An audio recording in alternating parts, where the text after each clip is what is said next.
주일 저녁 예배에 오신 성도님들 한 분 한 분을 주님의 이름으로 환영하고 축복합니다. 오늘도 전심으로 예배하는 중에 예배자들에게 주시기로 언약하신 복과 은혜가 충만하게 임하는 그러한 복된 이 예배가 되기를 간절히 소망합니다. 오늘 이 밤 우리가 함께 나누려는 설교 제목은요, 말씀으로 은혜 받고 있는데 입니다. 혹시 여러분 중에 이 설교 제목을 보시면서 좀 특이점을 발견하신 분이 계실지 모르겠습니다. 평소에 개그 프로그램을 좀 즐겨보시는 분들이라면 이미 눈치채셨을지도 모르겠습니다. 매스컴을 통해서 나름 잘 알려진 코미디언 가운데 허경환이라는 인물이 있습니다. 이 코미디언의 특징은 한 개도 갖기 어려운 유행어를 여럿 보유하고 있다는 것이죠. 그래서 일명 유행어 제조기라고 불리기도 합니다. 대표 유행어들을 몇 가지 소개하면 이런 거요. 바로 이 맛 아닙니까? 이런 것도 있고요. 또 궁금해요? 궁금하면 그렇죠. 500원 이것도. 그리고 아니돼요. 이런 것도 있고요. 또 자이 이렇게 있거든요. 또 언밸런스 이런 것도 있고 하고 있는데 다 이자뿌스요. 이런 것들도 있습니다. 검색을 해보니까 2026년도 기준으로 10개가 넘는 유행어를 보유하고 있다라고 하더라고요. 자, 그러면 여기서 질문. 오늘 설교 제목은 이 가운데에서 10개가 넘는 이 유행어 가운데 어떤 유행어를 염두에 두고 있을까요? 네, 있는데, 하고 있는데, 여기서 가져왔습니다. 그러므로 사실 오늘 설교 제목에 원래 지난주일 담임 목사님 설교 제목에 느낌표가 들어갔죠. 그래서 저는 이렇게 물결 표시를 뒤에다 넣을까 고민을 하다가 제외했습니다. 그래서 오늘 이 설교 제목은 국어책을 읽듯이 읽어서는 안 돼요. 약간의 영혼을 담아서 억양과 좀 유머러스함을 한 스푼 넣어서 읽어야 제맛입니다. 한번 읽어보도록 할까요? 다시 한번 읽어보겠습니다. 말씀으로 은혜 받고 있는데, 네, 함께 해주셔서 감사합니다. 사실 대부분의 유행어는 어떤 이성의 필터를 필요로 하지 않아요. 요구하지 않습니다. 그냥 머리 아픈 고민을 잠시 내려놓고 아무 생각 없이 그냥 피식 웃게 만드는 힘이 있는 것이 유행어죠. 생각할 필요가 없어요. 그래서 어쩌라는 건데 하면서 낄낄대면서 웃게 만드는 것이 바로 개그죠. 그런데 이따금씩 그저 단순히 웃고 넘길 수 없는 유행어들을 마주할 때가 있는 것 같아요. 저 같은 경우는 이 허경환 씨의 이 유행어였습니다. 하고 있는데 라는 이 유행어 말이죠. 예를 들면 이런 식입니다. 열심히 운동하고 있는데 살이 전혀 빠지지 않는 그런 현실. 열심히 일하고 있는데 통장은 전혀 채워지지 않는 현실. 이것을 우리의 신앙에 적용해 보면은 열심히 우리는 나름 신앙생활을 하고 있는데 삶에는 아무런 변화가 나타나지 않는, 성숙과 성화가 나타나지 않는 그런 현실, 그런 것들에 대해서 속상함을 느끼게 된다는 것이죠. 사람들은 하나같이 입을 모아 말합니다. 노력은 결코 배신하지 않아. 콩 씹은데 콩이 나는 거야. 팥 심은데 팥이 나게 되어 있어. 그런데 왜 내 노력은 날마다 나를 배신하는 것이고 왜 나는 콩을 심었는데 왜 잡초만 무성하게 나는 것일까? 참으로 답답한 현실 앞에서 우리는 암울하고 침울할 수밖에 없습니다. 그러나 여러분, 사실 이 질문, 이 문제의 해답을 우리는 이미 알고 있어요. 열심히 하고 있는데도 왜 안 될까? 왜 열매가 없을까? 우리가 이 문제의 해답을 알고 있음에도 회피하는 이유는 그 해답을 인정하는 것은 나의 지는 날의 모든 수고와 노력을 물거품으로 만들어버리는 일이 되기 때문입니다. 나를 부정하는 일이 되기 때문이에요. 나의 노력, 나의 열심, 내가 지금까지 해왔던 신앙생활을 완전히 부정해버리는 그러한 시간을 마주해야 하게 되기 때문에 그것을 인정하고 싶지 않은 거예요. 부정하고 싶은 거예요. 그냥 운명으로 받아들이고 그냥 지금 현실에 안주하고 싶게 되는 것이죠. 속도보다 방향이 중요하다라고 수백 번 얘기합니다. 맞습니다. 노력에 비해 결과를 얻지 못하는 현실 앞에서 우리는 그 앞에 붙어 있는 이 열심히라는 이 부사를 떼어버리고 똑바로라는 단어를 그 안에 붙여야 하는 거예요. 똑바로 운동하면 살은 빠지게 되어 있어요. 살이 왜 안 빠졌을까요? 열심히 운동했지만 똑바로 운동하지 않았기 때문에. 왜 돈이 벌려지지 않았을까? 물론 돌 버는 게 쉽지는 않습니다. 근데 열심히는 했지만 똑바로 하지 않았기 때문에. 우리의 신앙일, 열심히 신앙생활을 했고 열심히 주를 위해 봉사했는데 왜 내 삶 속에 아무런 변화가 없었을까? 열심히는 했지만 똑바로 하지 않았기 때문이라는 거예요. 예전에 즐겨 부르던 복음성가 중에 이런 찬양이 있었습니다. 똑바로 보고 싶어요 라는 가사인데요. 우리 같이 한번 읽어볼까요? 똑바로 보고 싶어요. 주님, 온전한 눈짓으로 똑바로 보고 싶어요. 주님, 곁눈질 하긴 싫어요. 물론 열심히 보는 것도 당연히 중요해요. 근데 똑바로 보는 것이 중요한 거예요. 오늘 이 밤 주님을 바라보는 우리의 시선이 곁눈질이 아니라 똑바로 바라보는 온전한 눈빛이 되기를 주님의 이름으로 축원합니다. 이러한 맥락에서 오늘 이 밤에 우리가 다루고자 하는 것은요, 본문 말씀과 이 설교 제목을 통해 아마 짐작했듯이 할 수 있듯이 말씀을 대하는 우리의 태도, 마음가짐에 대해서 우리가 한번 살펴보려고 합니다. 곧 우리가 하나님의 말씀을 얼마나 똑바로 대하고 있느냐, 이 질문의 답을 말씀을 통해서 더듬어 찾아보려고 합니다. 한 달 전에 담임 목사님과 대신방을 하는 중에 한 성도님께서 이런 간증을 하셨어요. 사실 오늘 말씀을 전하게 된 이유는, 준비하게 된 이유는 이 성도님의 간증 때문이었습니다. 이 성도님이 이런 간증을 했어요. 평소 말씀으로 큰 위로와 은혜를 받고 있어요. 그런데 정작 말씀은 읽지 않고 있는 제 모습이 너무나 이상하다는 것을 깨닫게 되었습니다. 이 성도님은 이 깨우침 이후에 어떻게 했냐? 매주 성경을 10장씩 읽기 시작했다라고 말씀하시더라고요. 그리고 지금까지, 지금 한 달이 지난 지금까지도 이제 속장님을 통해서 이 속회 보고서가 전달이 됩니다. 거기에 몇 장을 읽었는지가 전달이 돼요. 여전히 지금까지도 10장 이상씩 계속해서 보고를 받고 있어요. 신방 당시에 이 성도님은 이 고백을 하면서 참 많이 부끄러워하셨습니다. 아니, 난 말씀을 통해서 눈물도 흘리고 위로를 받고 있는데 내가 말씀을 읽지 않고 있는 거예요. 이것을 얘기하시면서 되게 조금 부끄러운 듯이, 되게 새침하게, 뭔가 이렇게 말하지 말아야 될 걸 말해야 된 것처럼 그렇게 말씀하시는 모습을 마주했습니다. 근데 저는 개인적으로 얼마나 큰 도전과 은혜를 받았는지 모릅니다. 그 고백 속에서 진실함을 느꼈고 솔직함, 그리고 용기를 느꼈기 때문이에요. 신방 이후에 저는 그 간증을 마음에 계속 간직했습니다. 그리고 계속 묵상했어요. 나는 과연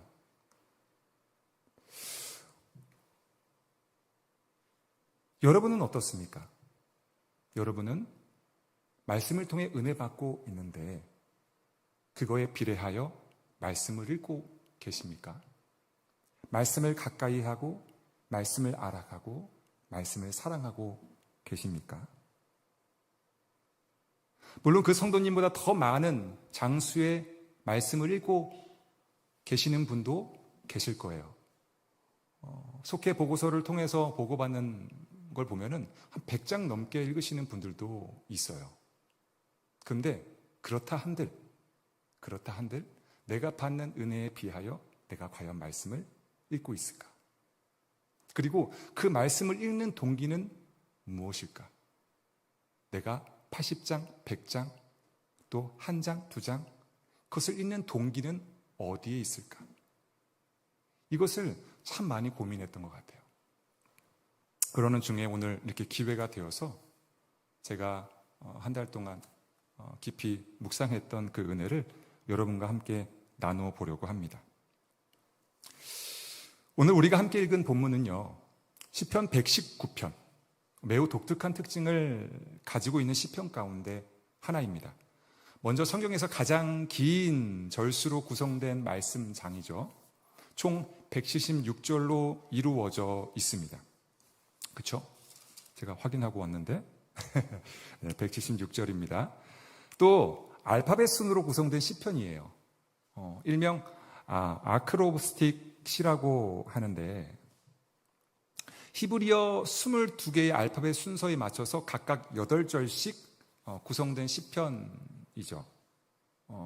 그 중에 오늘 우리가 선택한 이 말씀 구절은, 이 단락은 13번째 맴, 13번째 알파벳 맴의 구성으로 된 8절의 말씀입니다.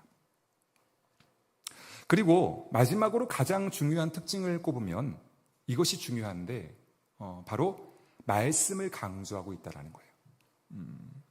시편 119편을 보면 거의 모든 구절에서 반복해서 등장하고 있는 단어들이 있습니다.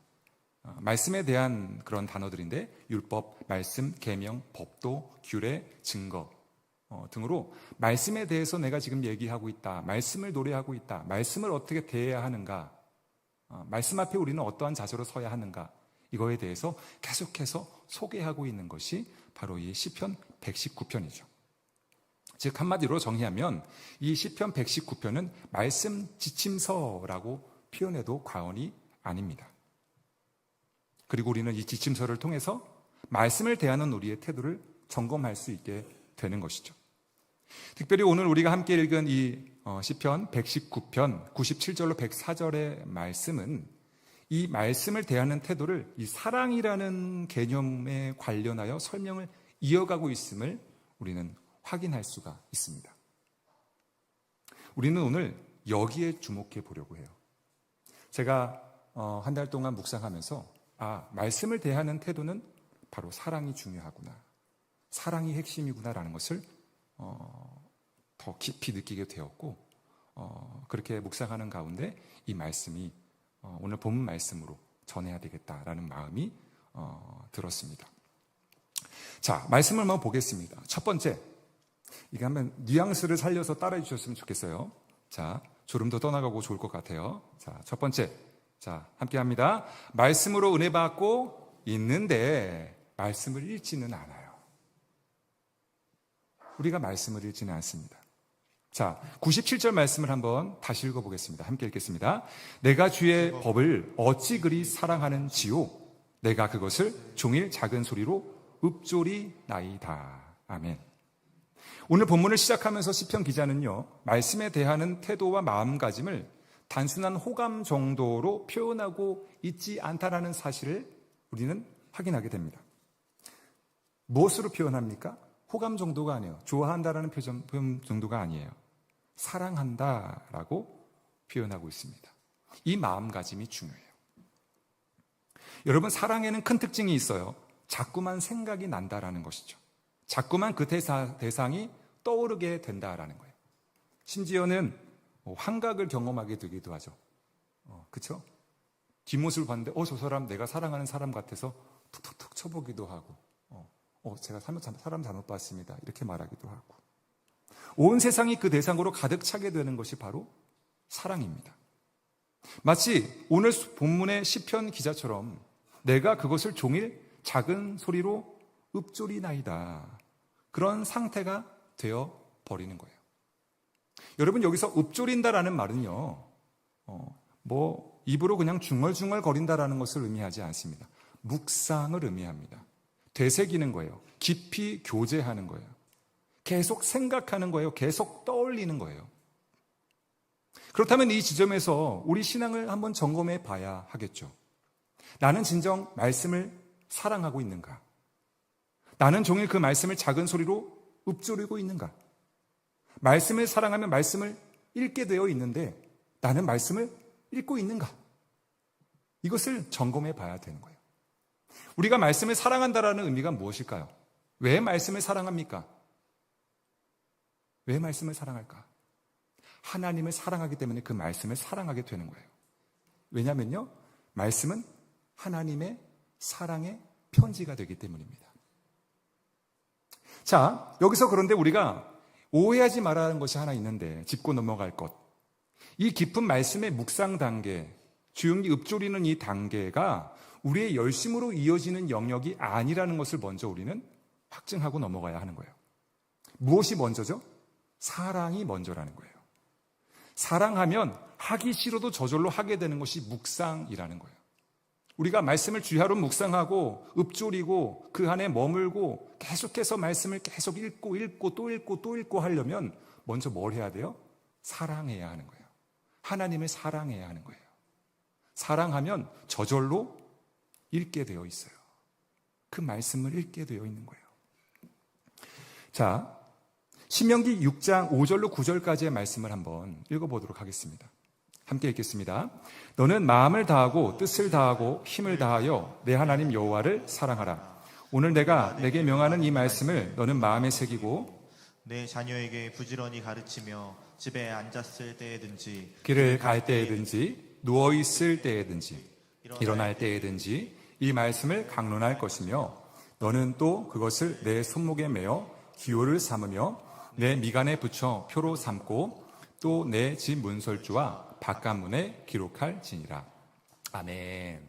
자, 이 말씀은 세마의 말씀의 일부죠. 유대인 신앙 교육의 근간이 되는 아주 유명한 말씀입니다.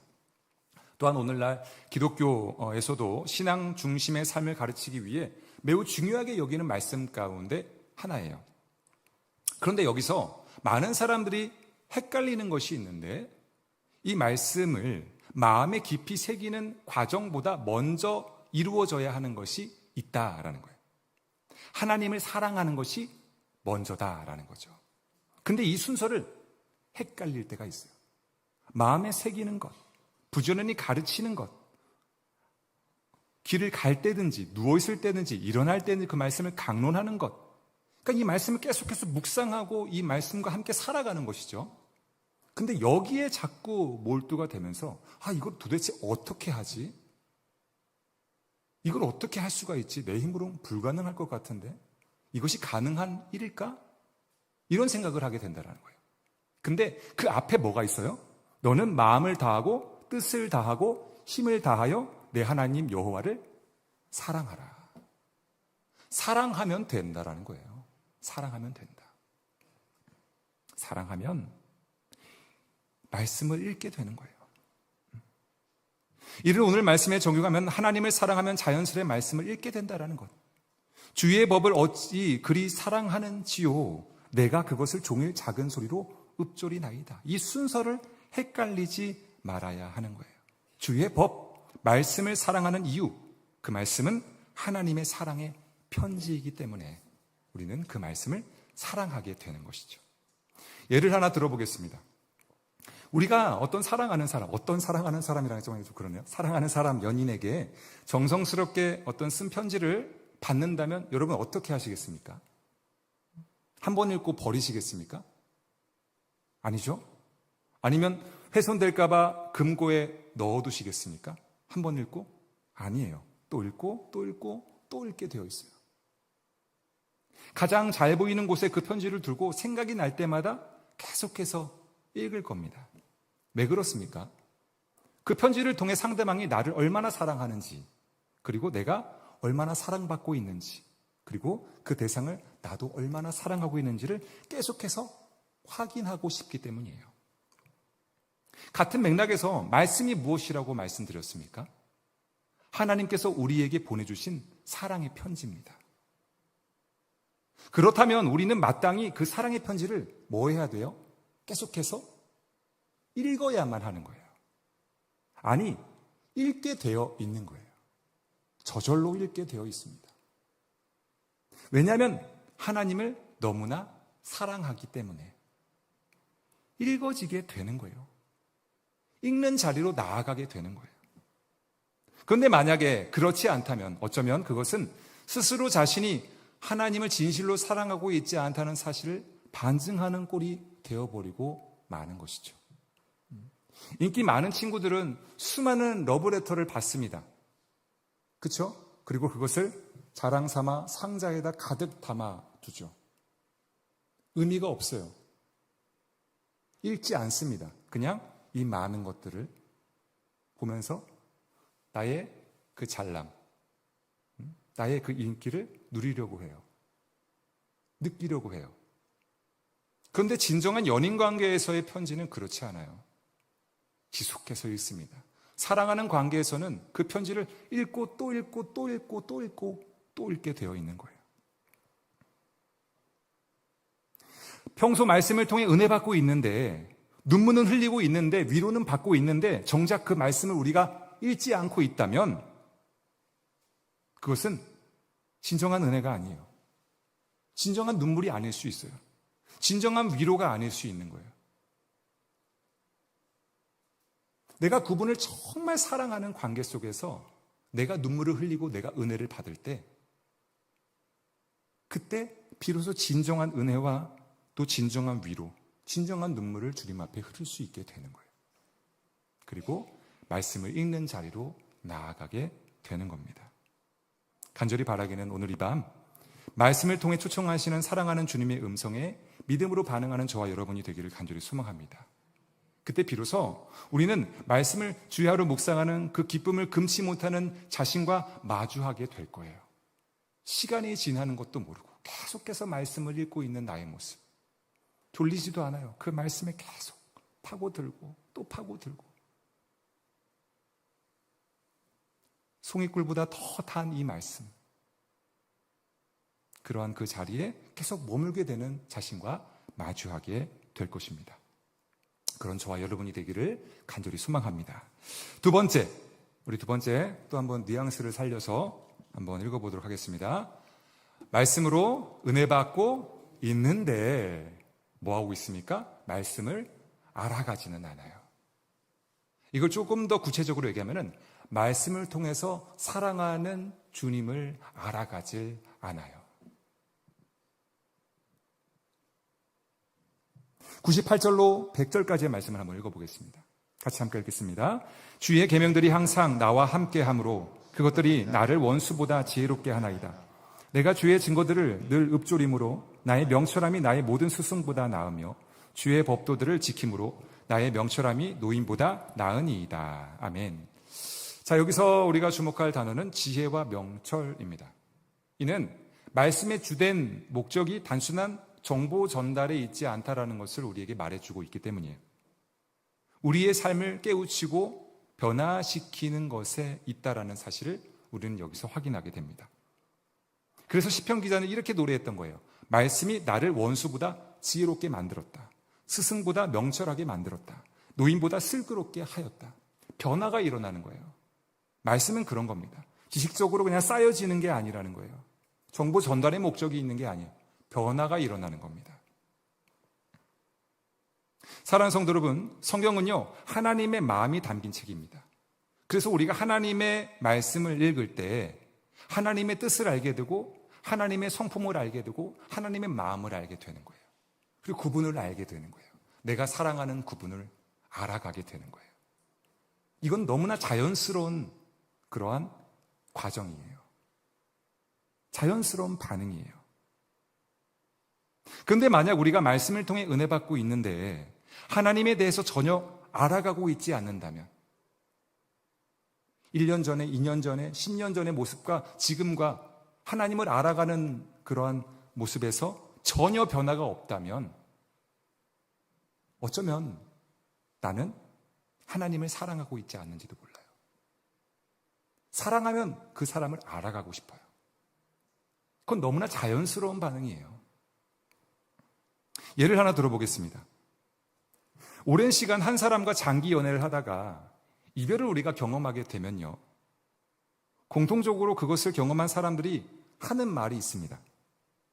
새로운 사랑을 시작하기가 두렵다는 거예요. 그럼 왜 두렵냐? 도대체 뭐가 두렵냐 하면은 새로운 사람을 다시 만나서 그 사람을 또 처음부터 알아가야 하는 그 시간, 그 노력, 그것이 너무나 두렵다. 좋아하는 것이 무엇인지, 싫어하는 것이 무엇인지, 어떤 생각을 가지고 있는지 하나하나 알아가야 하는 그 과정, 도저히 엄두가 나지 않는다라는 거예요. 여러분, 여기서 우리가 기억해야 하는 것이 뭘까요? 사랑하면 그 대상을 반드시 알아가야만 한다라는 거예요. 좋든 싫든 사랑을 시작하면 반드시 알아갈 수밖에 없다라는 것을 인정하고 있는 거예요. 아, 사랑하면 그 사람을 알아가야 돼. 그래서 난 다시 시작하는 게 두려워, 힘들어, 버거워. 그냥 나 혼자 있을래. 이것은 그 안에 사랑하면 그 사람을 알아가게 되어 있어. 이것을 인정하고 있는 거예요. 사랑하는 성도 여러분, 진정 주님을 사랑하십니까? 그러면 주님을 알아가야 돼요. 주님을 알아가기 위해 힘써야 돼요. 이는 우리와 하나님의 관계에 그대로 적용되는 거예요. 우리가 하나님을 사랑하면 사랑의 편지를 읽을 뿐만 아니라 그 편지를 통해서 하나님을 알아가야 하는 거예요. 그 사람의 마음을 알아가는 거고, 그 사람이 어떠한 마음인지, 어떠한 존재인지, 무엇을 좋아하는지, 무엇을 싫어하는지를 계속 알아가야 되는 거예요. 하나님이 도대체 나에게 어떤 분인지, 나에게 어떤 기대를 가지고 있는지를 계속해서 알아가야 하는 거예요. 그래서 호세아 선지자는 6장 3절에서 이렇게 외쳤던 거예요. 같이 한번 읽어볼까요? 그러므로 우리가 여호와를 알자, 힘써 여호와를 알자. 아멘, 아멘입니다. 사랑하는 성도 여러분, 하나님을 사랑하는 사람은요, 하나님을 더 알고 싶어요.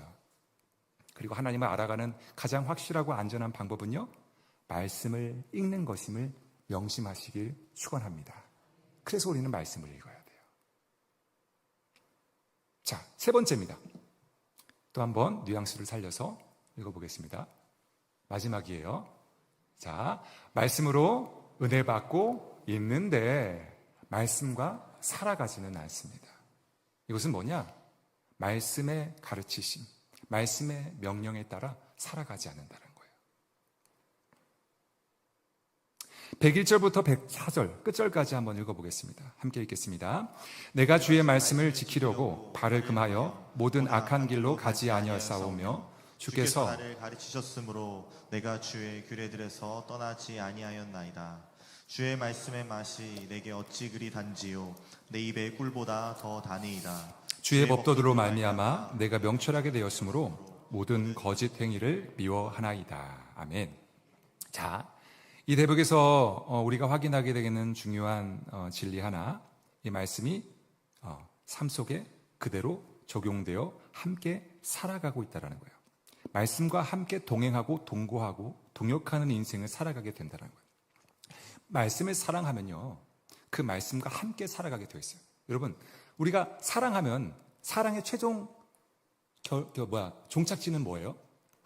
결혼이잖아요. 같이 사는 거예요. 맞죠? 같이 사는 거예요. 함께 사는 거예요. 근데 만약에 나는 널 사랑하지만 난 너랑 같이 살고 싶지 않으면 그거 사랑이에요? 뭐예요? 사랑 아니에요, 그거. 사랑하지만 같이 살기는 싫다. 그것은 결코 사랑이 아닙니다. 거짓된 사랑이에요. 진짜 사랑을 하면요, 함께 살고 싶어요. 함께 거하고 싶어요. 헤어지고 싶지 않아요. 또다시 연애 얘기를 또 예로 하나 들어보겠습니다. 장기 연애를 하다가 이제 결혼을 결심하게 됩니다. 4년, 5년, 6년, 10년 막 이렇게까지 연애를 하다가 결혼을 결심하게 되는데, 그 결심하게 되는 이유 가운데 큰 이유, 결정적인 이유 하나는 뭘까요? 뭐일 것 같아요? 헤어지기 싫어서. 헤어지기 싫어서. 데이트할 때 데이트를 마치고 이제 집으로 데려다 줍니다. 그렇죠? 데려다 준 다음에 어떻게 합니까? 또다시 버스 정류장으로 데려다 줍니다. 이번엔 내가 데려다 줄게. 이번엔 내가 데려다 줄게. 그렇죠? 집으로 갔다가 또다시 버스 정류장. 또다시 집으로. 그러다가 끝끝내 마지막 막차 시간에 맞춰가지고. 그렇죠? 지하철에서는 어떻게 합니까? 지나가는 그 자리에서 손잡고 이러고 있다가 마지막 막차 시간 딱 보고 울리기 시작하면 뛰어 내려가는. 그렇죠? 헤어지기 싫어요. 사랑하니까. 같이 있고 싶은 거예요. 함께 하고 싶은 거예요. 마찬가지입니다. 하나님을 사랑해서 말씀을 읽고 말씀을 통해 그분을 알아가면요, 결국 그 말씀과 함께 살아가고 싶어지게 되는 거예요. 그 말씀이 증언하는 그분과 함께 살아가고 싶게 되는 거예요. 그 말씀에 이끌림 받는 삶을 살고 싶게 되는 거예요. 설교를 듣고 감동은 받아요. 눈물은 흘려요. 그런데 삶은 형편이 없어요. 언제나 그대로예요. 또 성경은 지식적으로 많이 아는데 삶은 변화가 없어요. 만약 그렇다면 내가 정말 하나님을 사랑하고 있는지를 진지하게 한번 되물어 봐야 되는 거예요. 왜냐하면 사랑하면 함께 살고 싶어지기 때문이에요. 사랑하면 헤어지기 싫기 때문입니다. 말씀을 통해서 은혜만 받지 말고 말씀과 함께 살아가는 저와 여러분이 되기를 주님의 이름으로 축원합니다. 이제 말씀 맺겠습니다. 사랑하는 성도 여러분, 오늘 우리는 시편의 말씀을 통해요 말씀을 대하는 우리의 모습을 한번 돌아보고 점검해보는 시간을 가질 수 있었습니다. 어쩌면요 우리는 말씀으로 은혜를 받고 있는데 정작 말씀은 읽지 않고 있었는지도 모릅니다. 또 말씀을 알아가고 있지 않았는지도 모릅니다. 말씀을 통해서 그분을 알아가는 것.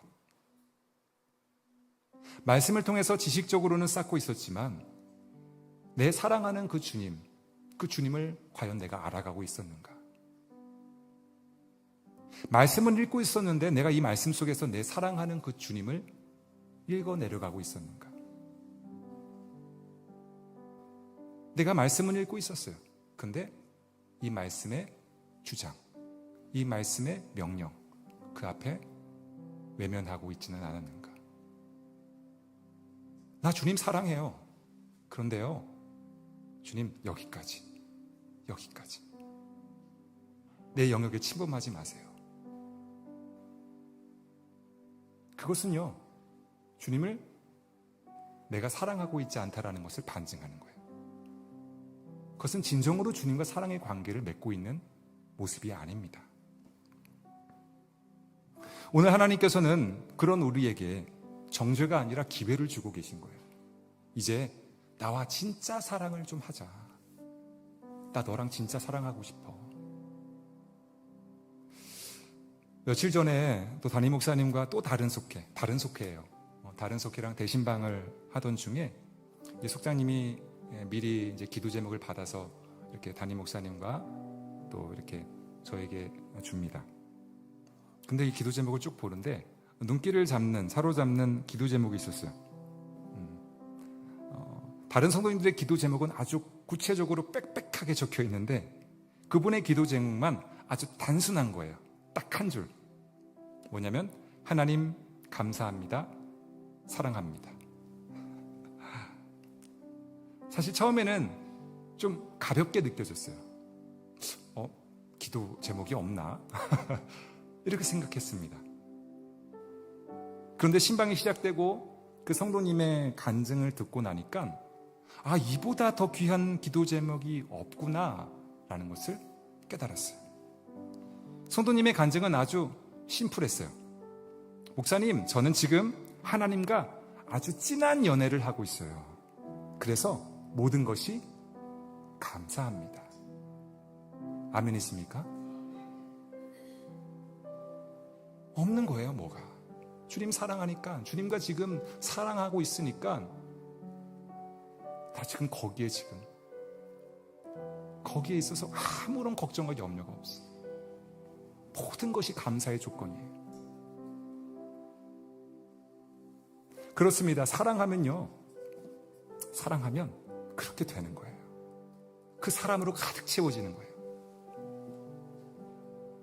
살아가면 그 사람 말을 듣게 되는 거고요. 사랑하면 그 사람을 더 알게 되는 거고, 사랑하면 결국 그 사람과 함께 살아가고 싶게 되는 거예요. 그래서 하나님 사랑합니다, 감사합니다라는 고백만 하게 되는 거예요. 결론적으로 남는 것은 바로 그것밖에 없는 거예요. 하나님 사랑합니다. 하나님 감사합니다.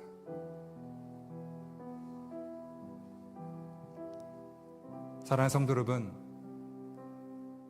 말씀을 통해 은혜 받고 있는데 말씀을 혹시 읽지는 않고 계십니까? 말씀을 통해 그분을 알아가고 계십니까? 말씀을 통해 그분의 명령 앞에 순종하며 살아가고 계십니까? 그분과 함께 살아가고 계십니까? 오늘 이 밤 주님의 그 초청 앞에 믿음으로 반응하는 저와 여러분이 되기를 간절히 소망합니다. 그래서 주님이 기뻐하시는 모습으로 주님 앞에 믿음으로 담대하게 주님, 나 주님과 진한 연애하고 싶어요. 주님과 진짜 사랑을 하고 싶어요. 라고 고백하는 오늘 이 밤이 되기를, 그러한 전환점이 되기를, 그러한 오늘 이 시간이 되기를 주님의 이름으로 축원합니다. 이 시간 마지막으로 우리 함께 찬양 하나 부르길 원합니다.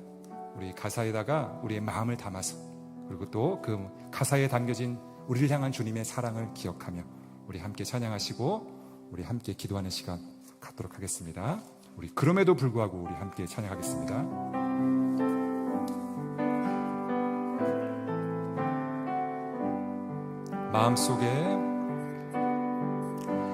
마음속에 어려움이 있을 때, 마음속에 어려움이 있을 때, 마음속에 어려움이 있을 때, 주님 내게 먼저 오사 내 마음을 만지고 주님 앞에 나올 수 없을 때, 주님 앞에 나올 수 없을 때, 주님 앞에 나올 수 없을 때, 주님 날 먼저 안으시네. 그럼에도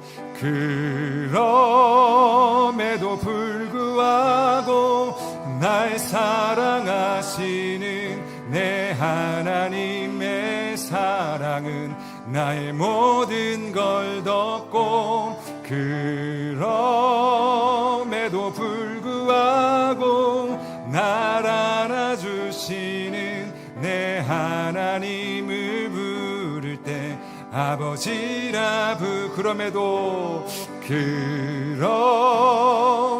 불구하고 날 사랑하시는 내 하나님의 사랑은 나의 모든 걸 덮고, 그럼에도 불구하고 날 안아주시는 내 하나님을 부를 때 아버지라 그럼에도 불구하고 날 사랑하시는 내 하나님의 사랑은 나의 모든 걸 덮고, 그럼에도 불구하고 날 살아주시는 내 하나님을 부를 때 아버지라 부르죠. 사랑한다 아들아, 내가 너를 잘 아노라. 사랑한다 아들아, 내게 축복 더하노라. 사랑한다 아들아, 내가 너를 잘 아노라. 사랑한다 내 딸아, 사랑한다 내 딸아, 내게 축복 더하노라. 아멘, 아멘. 그럼 사랑하는 성도 여러분, 이 시간 우리가 이렇게 기도했으면 좋겠습니다. 그렇습니다. 주님, 말씀을 읽어서 주님을 사랑하게 되는 것이 아닙니다. 주님이 나를 사랑하셨어. 그 사랑하는 주님을 내가 사랑하기 때문에 그 말씀을 주야로 묵상하게 되는 것입니다. 내가 주님을 너무나 사랑하기 때문에 그 말씀이 전해주시는 주님을 더욱 알아가고 싶게 되는 것입니다. 내가 주님을 너무 사랑하기 때문에 그 말씀의 명령 따라 순종하게 되는 것입니다. 그럼 우리 이 시간 우리의 마음을 이렇게 주님께 고백하며 더 깊은 기도의 자리로 나아갔으면 좋겠습니다. 주님, 우리가 말씀으로 은혜만 받는 어린아이와 같은 떼쓰는 신앙에만 머물지 않게 하옵소서. 주님과 진한 사랑을 하게 하여 주시옵소서. 주님을 사랑하기 때문에 말씀을 더 깊이 묵상하게 하옵소서. 주님을 사랑하기 때문에 말씀을 통해 주님을 더욱 알아가게 하옵소서. 주님을 사랑하기에 주님과 동행하며 말씀에 순종하는 그러한 진정한 사랑의 관계로 나아가게 하옵소서. 주님 사랑합니다. 주님 보고 싶고 주님 만지고 싶고 주님과 함께하고 싶습니다. 우리 시간 이러한 기도 제목을 가지고 우리 주님의 이름은 간절히 부르짖고 우리 기도하시다가 자유롭게 돌아가시기 바랍니다. 우리 함께 기도하겠습니다. 주여, 사랑과 은혜가 풍성하신 하나님 아버지 감사합니다.